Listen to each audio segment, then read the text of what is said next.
Well, good afternoon, everybody. Welcome to this afternoon's action from Caterham Motorsport here live on Facebook and YouTube. And also a quick welcome back to those who are watching on the British Racing Sports Car Club stream as well after our first race of the weekend here. Scott Woodwis and Chris Hutchison, courtesy of my good friend, co-commentator on CaterhamRace.com and former Caterham Racing champion as well, in the commentary box for quite a few of our Caterham races this weekend. And we've got action from all the first four rungs on the Caterham Motorsport ladder, apart from the 7 Championship UK, which Chris will be in a couple of weeks at the finale at Cadwell Park. But we start with our drivers right at the bottom of the rung, which is the Caterham Academy and the Green Group for their final weekend of competition to settle their championships. 2 races for each group this weekend to settle who wins each championship. Of course, Chris, you've been here before, you've been through this whole process here. They've had quite a long first season, first time they've been getting through and learn the ropes as a racing driver. This weekend they get to properly graduate, as I like to call it, in style.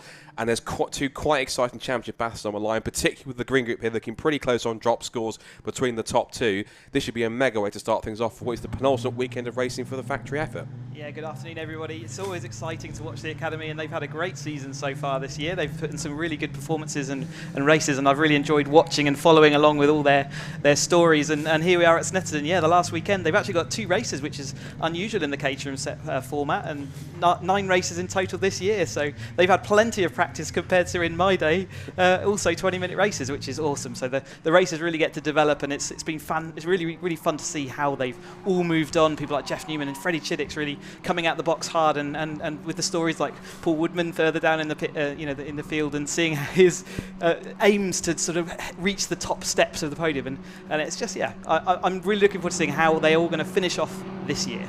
Of course, like Paul Woodman, he gets a bit of expert tuition from one Tiff Liddell, so it's not too bad if you can manage that. So if you can do that's not too bad. So the cars are making their way around on their formation. That, as we've both mentioned, they have 2 championship scoring races this year. Usually in many races they don't have just the one. But we'll go through the grid as it said. It's Jeff Newman and Freddie Chiddick, the 2 main championship contenders, squaring off on the front row of the grid together. Newman just on pole by about 7/1000 of a second. James Cook and Paul Woodman come next on the second row of the grid, followed by Robert Domain and one of the other contenders in the championship, Mark Jones, watching him from 6th on the grid. Row 4 is Chris Fraser and the ever-improving Theo Theato. And then rounding out the top 10 on the Caterham Academy Green Group grid is Philip Clark and Mark Williams, starting in 9th and 10th respectively. Row 6 will see Mark Kendall and Ian Harris line up ahead of Paul Castle and then John Hood, who'll start on. So Joe Priday will start on the 7th row of the grid. Moving back to row 8, it's Oliver Hardick in car number 3, John Hood in car number 70.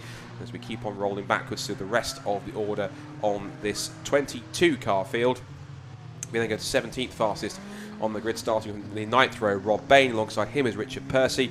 It's Ian Summers and Ida Lowe will round off the top 20 starters ahead of the final row of the grid, which is John Vincent in car 28 and Ian Bettis in car 18. And as Chris mentioned, 20-minute races. They used to be 15, but they give them extra 5 minutes to give them a bit more track time and to push on. So coming into this weekend then, Chris, it is Jeff versus Freddie, a point in it on drop scores. This is a typical grandstand finish to a Caterham championship. These 2 have been at it practically all season on the front row. Pretty much guaranteed fireworks. Yeah, it's a perfect setup, isn't it? You can't ask for more. And in fact, all the championship contenders, they've kind of lined up in grid order almost, so it's really good. But yeah, having them on the front of the row means that they're ready to give it their all. And it kind of, with the 2 races, this is really important. Winner takes all almost. This is, if you're going to win today, you're going to give yourself a really good chance for tomorrow when all the points come down to it. The last couple of cars are going to get into position. We'll get the signal all ready to go with the green flag at the back, which we do. All set for our penultimate weekend of Caterham Motorsport action. The Caterham Academy Green Group, race number 1 of the weekend.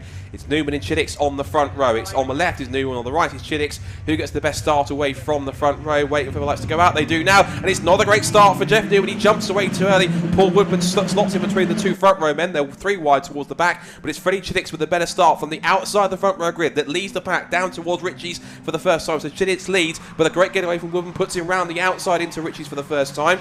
There's one car running wide, that's Chris Fraser. Another car running very wide on the exit. Didn't catch the number, it's car number 3. So out wide has gone car 3, which is Oliver Hardick. Round he's gone. No contact it seems, but a complete 360. Oh, another car was off the road as well. Jeff Newman, meanwhile, is in trouble. He's quite deep down the pack. He's battling with Mark Jones there in car number 2.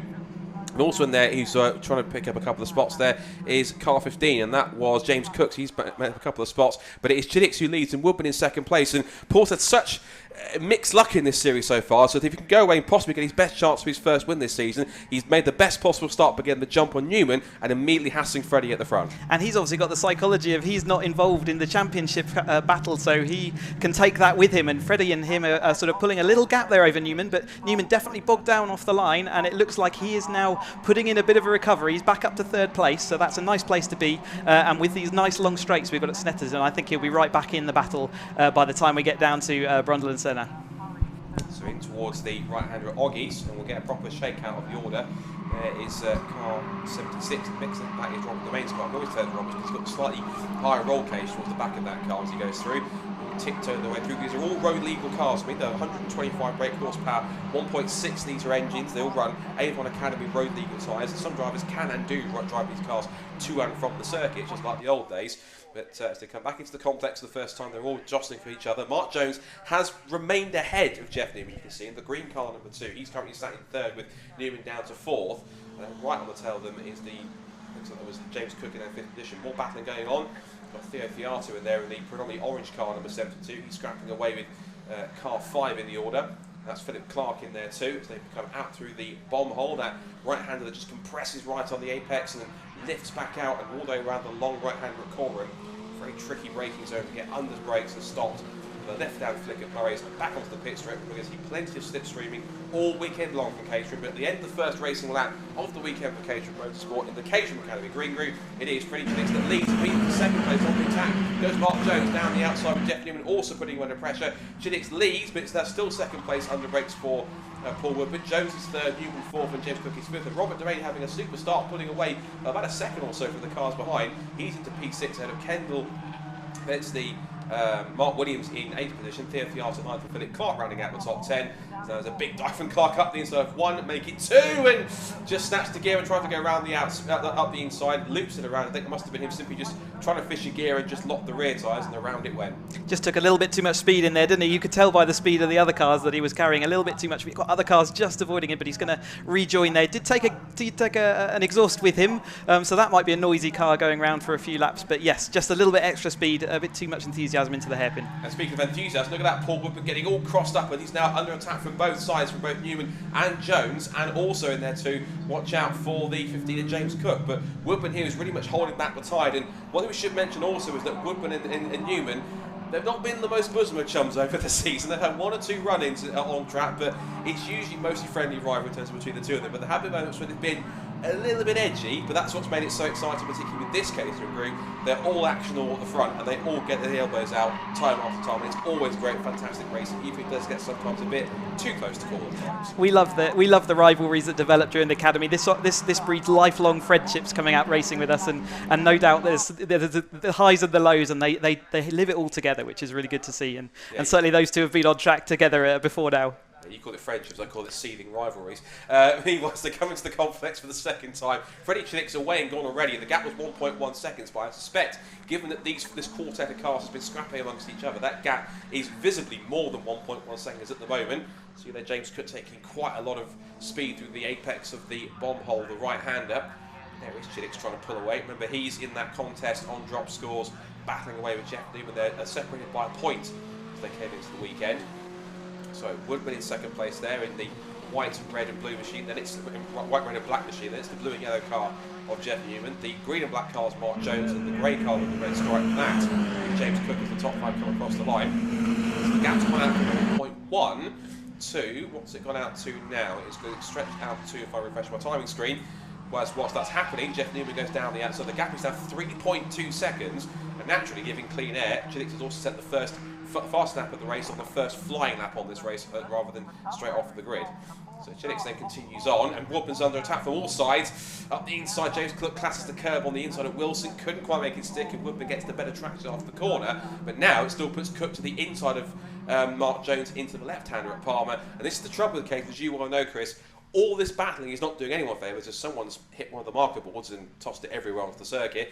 But all that battling between the guys behind Chiddix and Newman is only going to play into their hands, particularly when these two got a championship to fight for. Yeah, this is going to break into two pieces. I think Woodman might end up being the cork in the bottle of this group behind that we're watching, and Chiddix and Newman, we're going to see whether they can actually get back together on track. Newman's got a big job ahead of him, especially with we've only got sort of 14 odd minutes left. But if he can put in those laps, he can catch that gap, and we can see that championship fight develop for the lead.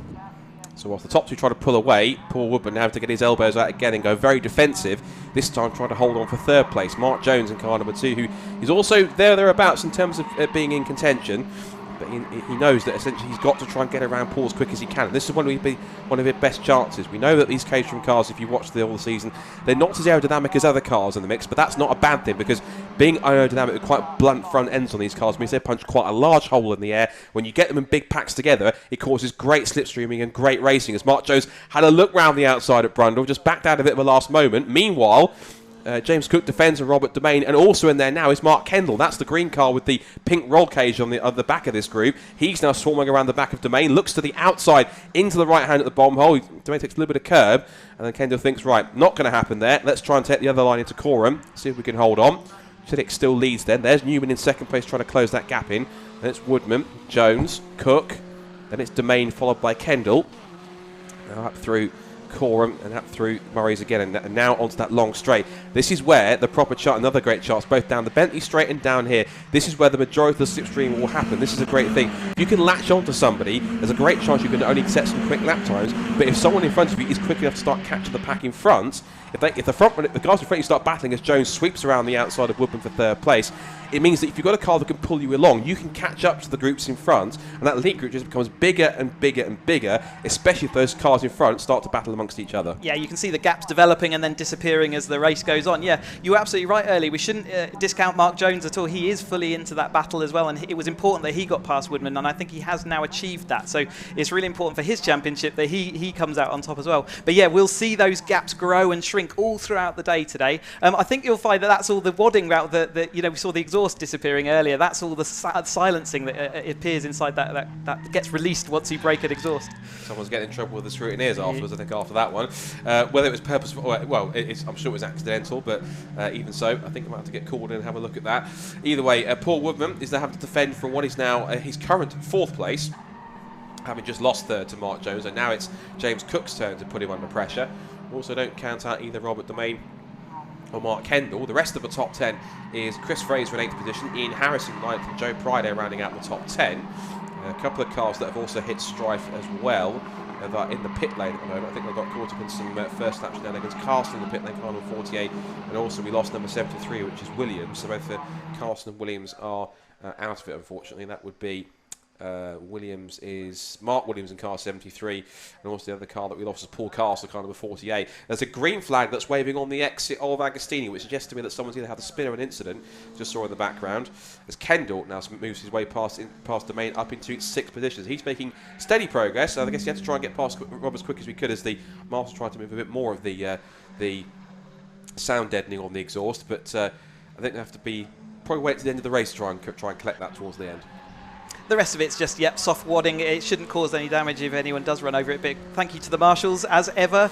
Let us do what we love to do. And, as we see, Woodman, he has started to slip back, and we've seen that before with him, haven't we? He loves to absolutely live on the edge every single lap and every single corner, but sometimes that costs him a little bit of time. And we've seen that Newman is now aiming to catch up with Chiddix, but I think Chiddix might have just put in the fastest lap, which is growing that gap rather than shrinking it. So Newman really has to get his skates on if he wants to catch up before the end of this race. I think what Paul Woodman looks like he's losing out on is actually having any kind of a tow to help him on the straights, because every single time he's the one providing the tow to everyone else. So and it seems to be that as soon as someone gets past him, he's going to have some kind of a pace to get through, and that's not going to help his cause either, getting very crossed up. That might be a combination of pushing to try and keep James Cook at bay, but also a little bit of frustration setting in, because he's trying his hardest to keep with these leaders and try not to let them past, but also argue because of that, because he's getting frustrated seeing the cars going past one by one, unless he doesn't break that cycle and just resets for just a moment and just calms himself down, that's only going to keep on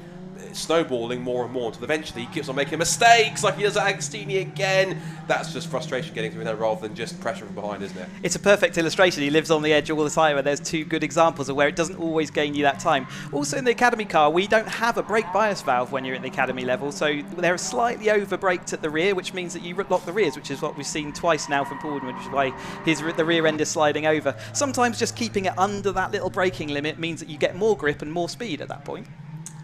So a bit of overspeed into the hairpin there. That was for Richard Percy. He's having a good scrap along there with, looks like, Philip Clark. That's been a change around of position, so Clark's gone up to 12th place at the expense of Richard Percy, going on 81. He's getting crossed up as well, he explores the track limits of the left-hander at Hamilton's, back into Oggies now with about 9 minutes to go. So we've passed half distance in this race. There goes Chiddix in the lead. Meanwhile, that's now James Cook, who has finally managed to get around Paul Woodman, although Paul looks like Paul's trying to get back at him into the complex of Brendan Nelson. Now he's back up the inside, getting his elbows out into the bomb hole, squeezes up back up the inside and says, excuse me, I'll have that place back. And look at Mark Kendall. Kendall in the green car with the pink roll bar. He's been in the battle with Robert Domain over these last few laps, and they're in the contest too. And that's the typical thing we said about Caterham racing. The more one pack starts to fight, the groups behind start to get closer and closer, and it keeps on growing that one big pack even more. And now we see him trying to hold off. He's going to hold up James Cook here. That's going to put also Kendall and Domain into the mix. Could you see 4 abreast down toward Ritchie's in this way? He's desperately defending his current form position. He's going to come under attack quite literally from all sides. Yeah, it's never recommended to go 4 wide into the first corner at Snetterton, but we've done it before, and I'm sure it'll happen again. Slight bits of contact there between Kendall on the way out there. So keep an eye on that, but like you said, the gap that was developing between Kendall is now disappeared, just because one corner where they went side by side and all that momentum's gone. Yeah, so now Cook gets a bit of a bump there for Kendall, saying, come on, get on with it, you've been chasing for 3 laps now, make the move now, otherwise I'm going to do it myself. Up into Palmer through the left-hander, that's the top to continue on. There is Mark Jones, who is trying to close the gap in, looking at lap times on them very quickly. Still Chiddix sets a new fast snap of the race again. He's pulled the gap out nearly 4 seconds over Jeff Newman. That will certainly help his cause when it comes to calculating the drop scores. Meanwhile, Cook goes back down the inside into Agostini, past Paul Woodman.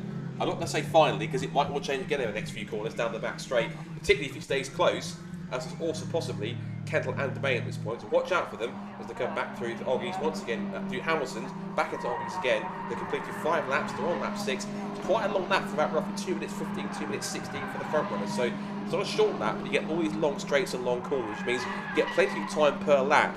If you lose the position, to try and go back at them a few corners later. You get plenty of different corner types all around Snetterton. So you go on a proper adventure. You've got tight hairpins, you've got open sweepers, you've got long corners like Coram, some of the longest we do, and then the Brundle and Nelson S is all about commitment going through. So it's a really good track to prove if you've got all the skills needed to be a racing driver. And yes, the straights add that extra bit of unknown, because you never know who's going to come out on top. Because if you're coming onto the straight in about 3rd place, you can quite often come out ahead of all those cars.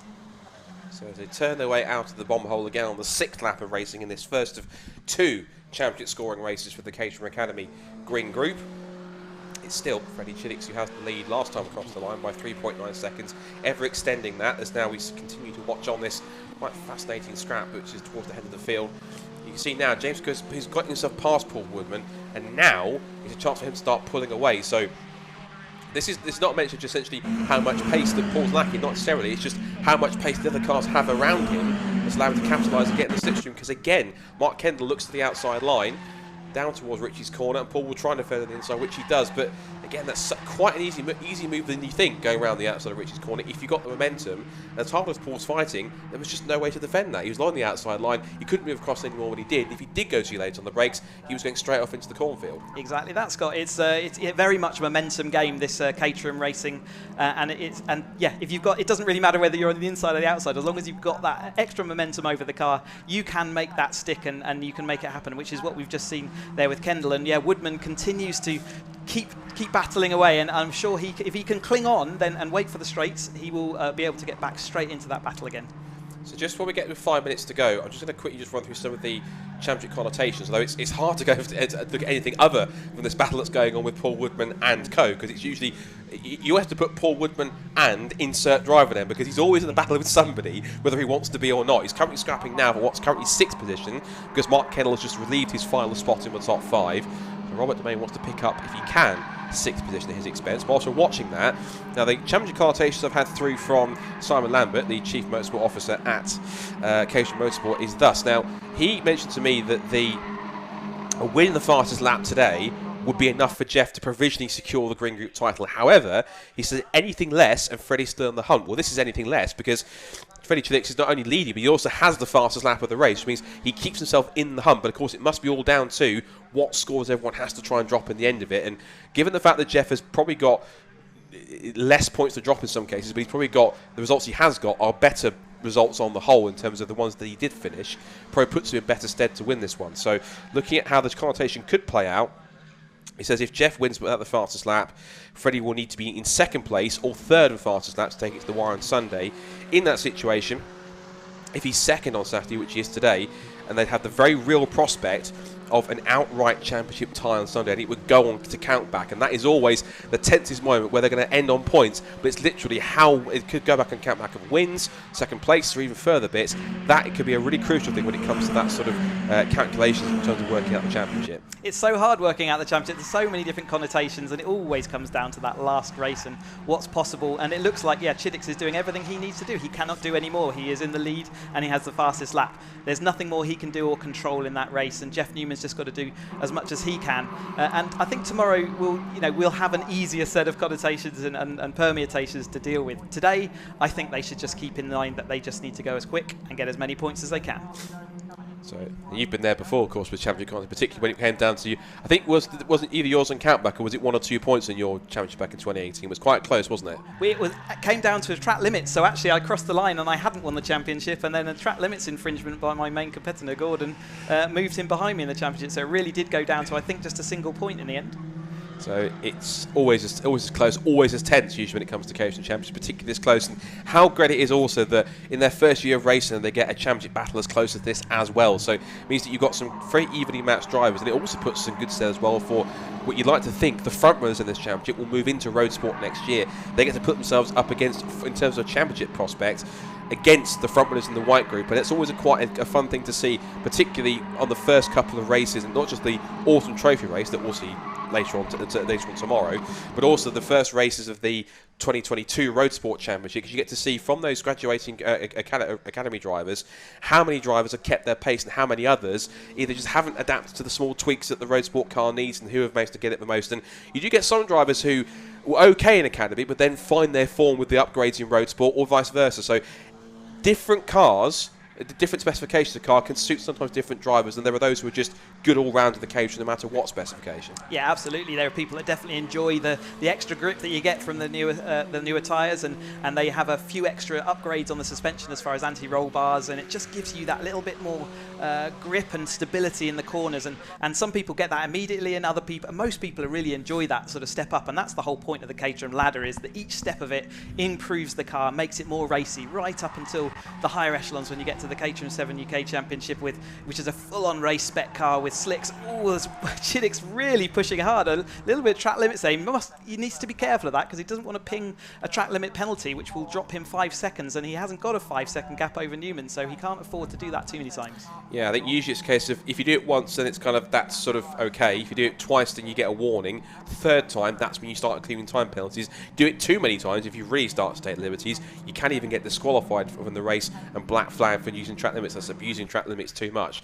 And I think in the fact that he's considering battling for the championship, running that wide and possibly risking himself, it's probably not the thing Freddie wants to do, but I think really all he's focused on is trying to get this car to the flag and to get the victory that he needs to keep himself right in championship contention and take it right down to the wire in the series. So looking back at this championship connotations, we're on the last lap, because obviously Simon was mentioning that in the situation, say if Jeff wins without fastest lap, so it doesn't mention at all if Jeff takes second, because it's talking about how if Jeff wins in fastest lap, or if he wins without the fastest lap. So essentially, this really does kind of it's neither of those scenarios. So it's kind of playing a bit more into Freddie's hands, particularly with the fact that on drop scores they're a point away. So this might even swing it a little bit more, even possibly in Freddie's favour, given the fact that he's taking a couple more points off from Jeff in this first race? You'll take any little point advantage you can into that second race, because it means that even if you finish one place behind, it still leaves you in contention. So certainly this is great news for us watching and spectators to see how that's going to turn out tomorrow. So the championship really does go down to the wire. That's awesome. It could literally be a case of whoever finishes ahead of whom is champion. It really could be as simple as that. But for the moment, this man, Freddie Chiddix, who's been quite a sensation in his first season of racing, not just in the real world, but virtually as well in CaterhamRacer.com, but in the real world, he's certainly proving his mettle as he comes up to the checkered flag. He, with the first Caterham Motorsport winner of the weekend here at Snetterton, keeps himself right in the hunt for the championship. He will go down to the wire tomorrow. Freddie Chiddix wins the first Caterham Green Group race of the weekend at Snetterton, and he wins by the margin of 4.4 seconds from his key rival, Jeff Newman, and he takes the fast snap of the race, does Freddie, to get an extra bonus point as well. Mark Jones keeping himself loosely in contention with third place. It's then James Cook fourth, Mark Kendall fifth, Robert Domain sixth, and then Paul Woodburn, who was looking so promising at the start, drops back to a distant seventh, so you have to have some work to do to try and recover that tomorrow. Battle is to the flag then between Fraser and Harris, a sprint towards the line, a typical Caterham finish, and it's going to be, I think, Harris beating Fraser on the last lap, so he beats him by just a couple of tenths of a second, and then Joe Priday will come through in quite a lonely 10th position. There goes Chris Fraser, who, just for his own pride, repasses him on the slow down lap, which is usually what happens. If you can't get through, you just blast past them back to Park Fairby and think, right, I'll get you next time. But now towards the checkered flag, look at that, is a few more cars heading to the flats. Oliver Hardick, who has actually recovered quite well to 12th. He was off on the grass and spinning back at the first corner, so how he's gone back to 12th, I'm quite surprised by that, quite pleasantly surprised, but surprised nonetheless. That was quite an impressive drive. It's really good to see. I last joined you in the commentary box at Knock Hill. Was their second race, I think, after their Mallory Park opener, and it's really nice to see how they've all developed as drivers coming into the Snetterton weekend. The car, the attitude, and the way that the cars react on track is looking more and more racy, and it's really exciting to see. And we've talked already about a lot of these guys will go up into road sport, and that will be exciting to see how all those stories develop and which drivers can do well. But nevertheless, so far today at Snetterton, good job everybody. Yep, and of course the Green Group guys have got one more race to go, and also will help them. They get to watch all the other championships today, see how they do it, so they'll get possibly a handle on how to tackle this circuit in terms of racing lines, braking points, and everything else, and also where the key place might be to pass people, to set them up for moves later on, and particularly when they watch the White Group drivers, they'll see, right, how do they do it, and what am I missing that I could be doing, or what are they not doing that I'm doing as well, and vice versa. So there's some things they can learn from their White Group counterparts and from the drivers in the higher rungs of the Caterham ladder in the upcoming races later on this weekend. Yeah, it doesn't matter how many testing laps you've done, it's not until you get into the actual races where you see where the real places are. We spend all testing trying to work out where the fastest line is, and then when we go racing, we pretty much use everything else but that fastest line. So, excellent stuff from our first Caterham Academy race for the Green Group. Here's the confirmation of the provisional result from that race. Freddie Chiddix then, with the fast lap of the race, takes victory over his main rival Jeff Newman in second place. Mark Jones, another championship contender, rounds out the top three, followed by James Cook in fourth and Mark Kendall fifth. Then Robert Domain, Paul Woodburn, a disappointed seventh, but he'll bounce back tomorrow for more action than Ian Harris, Chris Fraser and Joe Priday. 11th was Philip Clark. 12th was a great recovery drive from Oliver Hardick after he spun at the first corner. Rob Bain 13th, then Richard Percy 14th from John Hood. Ian Summers, Ian Bettis, Isla Lowe, and John Vincent, the final finisher. And the two cars that we lost towards the end were Mark Williams, also Theo Theato, and Paul Castle.